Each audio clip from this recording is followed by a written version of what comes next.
All right, hello, Naomi. Hello. Is it Naomi or no? How do you pronounce? I just want to make sure I'm pronouncing it correctly. Yeah. Well, I guess it depends on where you're from originally. If you're from the East Coast, it's Naomi. If you're from the West Coast, it's usually Naomi. But yeah, anything anything along those lines works How do for you me. introduce yourself? I would say Naomi because I'm from Alaska. So And you are a student. You're about to finish your Bachelor of Fine Arts degree here in the University of Alaska's College of Liberal Arts. I am. Yeah, it's very exciting. It's been a long road, but yeah, this Friday is going to be my opening reception for my BFA show, and then yeah, I'll be graduating in May. So And are you going to be at commencement? I will. Yeah, yeah. My friends and I have got a whole group that are all graduating together. So yeah, it'll be a fun day. That is exciting, and I get to work that. It's always my favorite day of the year. For me, it's exciting because all of the people that support you, your friends, your teachers, the leadership, everybody's all together in one place to really root you on and cheer for you. Absolutely, yeah, and it's great to see everybody, and like it's a big accomplishment day for everything. I think it's pretty important the commencement day. It is. So, But you have an art show that is opening this week. It's tomorrow is the opening. so it opens. I'm going to start setting up tomorrow. They're breaking down the show that's in the Well Street Gallery right now as we speak. So tomorrow I start setting up, and then the my thesis defense will be Friday morning at 10 a.m. and the opening reception should be Friday evening from 5 to 8 at Well Talk Street. talk a little bit about what a thesis. Before we get into sort of the details of all that stuff, I'm always curious what a thesis defense is like. I didn't have to do that when I graduated. What is that experience like, or what do you expect it to be like? Well, it's my first time, so I'm not really sure exactly what it is either, but to my understanding, it's basically just like telling the faculty members, explaining the ideas and themes behind my show, kind of the thought processes that kind of drive the work that I make, and kind of just showing them around to each individual piece and kind of explaining how that piece ties into the larger picture of the entire show. Are you worried at all that you'll start your defense and you'll come up to a piece that you were so proud of last week, and then you're like, "Oh man, I should not have done this one." Yeah, I'm definitely feeling the crunch right before the show. I've got all these little things that on all these different projects I've been working on, and it's just like if I just had a couple more days to really make things perfect, it would be awesome. But I really think that yeah, I hope that everything turns out the way that it should be. I mean, a lot of the sculptural pieces that I've made are not exactly what I had in mind when I started creating them. So that's kind of fun, like seeing how they turn out in the end and how the artistic process kind of takes its own drive in a different way. So Tip your computer just a little bit more down towards your monitor part. There we go. That's a little bit more better composition to use all an art. right, sure. What is it like to be an art student? Can you learn art, or is art just practicing and repetition? And studying here at UAF, what is it to be a student of art? Well, I mean, I kind of grew up in the art department. My mom was a big art person when I was growing up, and she was up at UAF a lot. So I got to see kind of a lot of different artists working in the spaces, and I thought that was really something that was interesting because a lot of the artistic processes, you know, it is a lot like you said, repetition and practice. That's a huge part of it, but also. I think more so it's just seeing what other people are working on at the same time. And so I think that's one of the strongest points of the UAF art department is just there's so many professional artists and kind of peers, you know, people who are working on either their Bachelor of Arts or Bachelor of Fine Arts or Masters of Fine Arts.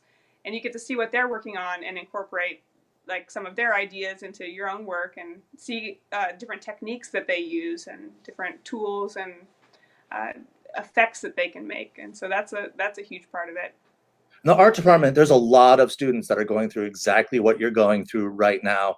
And I saw your poster was so compelling, and I was trying to schedule a live, and so your name came up. But I just want to make sure that you're not the only one that is going through this process at this moment. No, not at all. And one of my good friends, Ethan Lawson, is doing his BFA this week as well. So his show opens on Thursday, and Ethan does some really beautiful copper plate etchings. Also a printmaker, so and that's primarily Ethan's drive. And so, like I said, Ethan Lawson on Thursday, his show is opening, but also Mary Webb is going to be in the Well Street Gallery right after me. So there's lots of different BFA students this semester some of my friends are just now applying to the BFA program. So that's exciting. They're just starting the process. So yeah, there's all different stages of development, I guess, at the art department. And as an artist, too, this is just the beginning of what will be your career. So actually, I watched you made an introductory video sort of about your show and where you're coming from that, and there was some fascinating things in there. I want to save one of the big ones to ask you about in just a second, but the other one was you've lived in Florida, and you've lived in Arizona, and you've lived in Alaska, so the ocean, the desert, and the Arctic. Why did you come back here? What is it about Alaska that keeps bringing you back? Sure. I mean, I was born in Oregon, but I moved to Alaska. I moved to Fairbanks when I was really young. So I went to elementary, middle, and high school here. And then after that, when I turned 18, I just needed to get out of the Arctic for a little while, experience some other stuff. So that's why I kind of went to Miami, as far away from Alaska, just to kind of experience the opposite. And I've also spent some time on the East Coast, on the West Coast in Oregon and Washington. And yeah, I just love all the landscapes and the different people and different animals that are found in all these different places. But Alaska is definitely home for me, and it's definitely where I'd like to be for the future. But I definitely like exploring. That's a huge part of my personality. I like traveling and seeing different places. So. And you explore in a super cool way because you like to ride motorcycles. I do. I love motorcycles. I think they're a really fascinating and really fun piece of technology. And so technology and transportation are kind of some themes in my show. As I like to travel and I like to kind of get around quickly, I guess, I like to skateboard and bicycle and motorcycle. So those are some of the things that I think they're not really so natural objects. A lot of people think of them as kind of human created things, but I kind of like to think about technology and motorcycles as kind of an extension of nature because humans made them, and then it's also a way that you can kind of experience nature in a different way. When you're driving in a car, you're kind of in this little glass cage separated from nature, and I think on a bicycle or a skateboard or a motorcycle, there's no barrier between the natural world. So that's really fun. It makes you see things in a different way, I guess, is what I like most about it. And one of your pieces that I saw in the video was a woodcut that you had done. You talked about capturing the movement of the wheels and stuff on the vehicle. What is that like as an artist, you can see something with your eyes, but then how do you recreate that in a two-dimensional still piece? How do you manage to get around that in your mind to make it look cool for a viewer? Well, if you learn that question, I mean, let me know, because that's something that I'm trying to figure out. But yeah, that's one of the challenges, and something that I really think that it's important in a work of art for me to show some kind of movement, especially in printmaking, which is one of my focuses. When you run something through a press, you're taking a three-dimensional object like a woodblock or like different textures in a collagraph, and you're running it through this press and making it into a flat two-dimensional kind of thing where it's pressed, it's embossed in the paper, there's no motion in it. So thinking about ways that I can make something like a woodcut have some sense of motion by either the lines that I'm carving into the wood or the textures that I'm making. Those are some of the things that I try to use to give a sense of motion, I guess, in a two-dimensional work. Have you successfully done that yet? Captured the feeling of what it's like to be speeding down. I know one of your favorite motorcycle roads is Phillips Field, because you've said that the thing because of the curves. Is that something that you're constantly working towards, is capturing that, or you'd be like, okay, I've nailed it, I've got it down, what it feels like to do that? Yeah, I don't think I've gotten there yet, but I think that I've made some really great strides into thinking about how to capture that motion. So the one that you're talking about, the Hellbent motorcycle one, I think that one was really well executed because of the contrast that I was able to get in some of those dark lines and the light lines. But noise is another thing that I try to use to my advantage in printmaking. So noise is kind of like these extra marks that are left on the paper that maybe were intentional and maybe not. That's something that I really like, this unintentional kind of unexpected aspect of printmaking and metalwork to a certain extent, is sometimes you weren't really planning for this motion to be part of the piece, but then after you've printed it and you see the finished work, it's got a sense of motion to it just because of the way that the wood was carved or the linoleum was carved. So I try to think about that now, like as I'm beginning at work, how I'm going to carve it so that some of those noise lines that end up in the finished work kind of work to my advantage. And you'd work, as you mentioned, in several mediums. You've got sculpture that you've got down there, which is three-dimensional. People can walk around. You've got woodcuts and printing that you've done. And you do computer animation, which I've also seen that you do. Is this all part of the curriculum at UAF, or is this stuff that you're exploring because you're an artist and you're so insatiable to create? Well, I do like to experiment with lots of different things, and one of my favorite things is combining different aspects of different mediums, I guess. So one thing that I'm really trying to work on is making digital works more, I guess, appreciated in a certain sense, because I think in modern times, like, we're so used to seeing really beautiful animations and really beautiful digital works just every day, and so we get kind of desensitized to it. So bringing that into a gallery space, I think, is really important and something that needs to represent our lives as humans, like the technology and the transportation that we use. And so since the digital art department at UAF is pretty small, it's basically just me and a couple other people. But yeah, we try to, I'd like to see digital technology and digital mediums incorporated into some sculptures. So I've got some jewelry pieces that are incorporating some digital stuff. I've got some sculptures with lights and some fun things like that. I don't want to like, is there a necklace that has a pendant that's like a hologram and stuff, or like there's a video playing in there? That's a great idea, actually, but that's pretty close. Yeah. So one of the pieces that I'm working on is kind of like an updated version of a locket. So a locket, my problem with those is that you have to take a really small picture and then you have to cut it up into the shape of the locket and then you glue it in there and it's kind of permanent in place. So something that I've been thinking about is what about a USB drive instead of like a stone? So one of my necklaces has a USB drive inside of it instead of a locket picture. And that way you can carry around lots of pictures or other information that might be important to you as part of a wearable piece of sculpture. And technology. That's a nice melding of technology and art right there. That is crazy.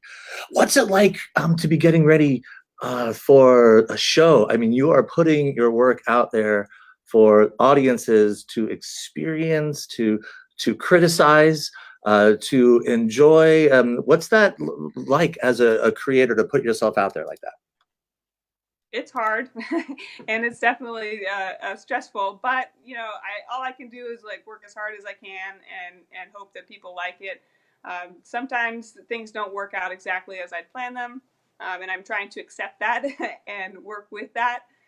But yeah, negative critique is always great too, because I really value people's honest opinions, and if something just doesn't work the way that I saw it in my mind, then I want to know that so that in future works, I can incorporate those critiques and work past that. So getting ready for the show has been it's been a lot. And just like I said, working on all the finishing details of everything. And then, yeah, putting it up in the gallery is going to be something new for me. I've never done a solo show before. So that's going to be some experimentation of just how to arrange, all my works in a space so that you can see the theme and you can kind of, as you walk through it, see from piece to piece, like the ideas that I had in mind when I was making that specific piece. So that'll be a new experience for me, and hopefully people, if they do have some negative comments, like hopefully they tell me about them so that I can use that information in the future when I'm working on my next show. We'll just write them down anonymously in the exactly. Comment box. So for viewers who may not have gone to an art show before, is that something to pay attention to, in the flow of the works that you're seeing? So it's not just randomly thrown up on the walls or on the floor. It tells, I'm not going to say quite a story, but there's a flow to it.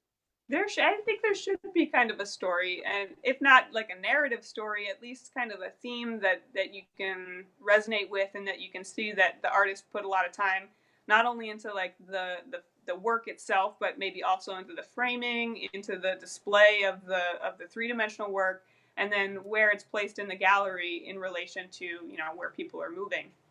That's the thing that you just said sort of caught my attention, is when you're creating a piece that's going to hang, that has a frame, do you take that frame into account when you're creating it, or is it after it's done you're like, oh, now I got to stick a frame on this thing and that's going to ruin the integrity of what I was making? No, I think the frame has a lot to do with the perception of the work. So in a lot of my pieces, I like to come full circle. So like with a wood block where I'm carving a piece of wood and then I'm going to use that wood to print it onto paper. Well, that paper's the finished product. That's what I'm going to put in the frame. But then, you know, the wood block that I carved is also a work of art in itself. And so, you know, I with that Hellbent piece that I did with the motorcycle, I decided that I liked the wood block even more than I liked the print that I made from it. So what I did there is I framed the wood block and I made that into a work in itself, and I think that's really important. And it completely changed the way that people viewed it. You know, after it was framed, it looks more like a painting. It looks more like something that should hang on the wall if it's got a frame. So that definitely is something to think about. And it's the artist puts a lot of time for people who've never been to shows before and think that, yeah, you could just go to, you know, Michael's and grab a frame and put your art in it. There's a little more to it than that. I mean, it's definitely adding and the way that you put it in the frame, and there's all these little choices that people don't really take into account. But even the color of the frame, is it brushed metal? Is it wood? Is it, you know, some kind of creative frame that I can't even think of right now? But that's Can you definitely just do just frames? Can that be your next show? It's just empty frames and all the just frame. I'm sure someone's done that. Sure. Are you riding your motorcycle to your show's opening? You know, I would love to, but my motorcycle needs some new tires before I should really be driving it on the road. So okay. There's a subtle hint. Your pieces will be for sale. So if you want, oh, that's actually a good question. Is it hard to sell your work, or is that what it's made to do? How do you let go of something once you've created it? Well, I feel like it changes over time, I guess, because sometimes when I first make a piece, I either love it or I hate it. So like sometimes I'll create a piece and I just love it so much that I don't even want to sell it. I just want to keep it for myself. And then as time goes on and my interests move on to the next thing, I'm like, okay, well, you know what? I got my appreciation out of this piece, so maybe it's time to, you know, move it along and somebody else can take appreciation of it also. I see. Oh, go ahead. But like, especially for some of my prints and jewelry stuff, you know, that stuff, especially the prints where it's an addition of work, and so there are multiples of them. It's kind of easier to sell individual prints because I'll have an edition maybe of 20. So that's kind of an advantage of a printmaker as opposed to a painter who, you know, you work really hard on one individual painting and then you have to sell that one painting for a lot of money. So prints are a little bit cheaper, and I don't feel so bad about letting go of each individual one. Have you got any? I was going to have one. You've got the original. Have you got Banksy style pranks set up there at Well Street? So if someone buys a piece, you hit the switch and then it shreds it. Is it? You got none of that? Yeah. None of that. No. But yeah, I mentioned that with the frames, how important the frames are.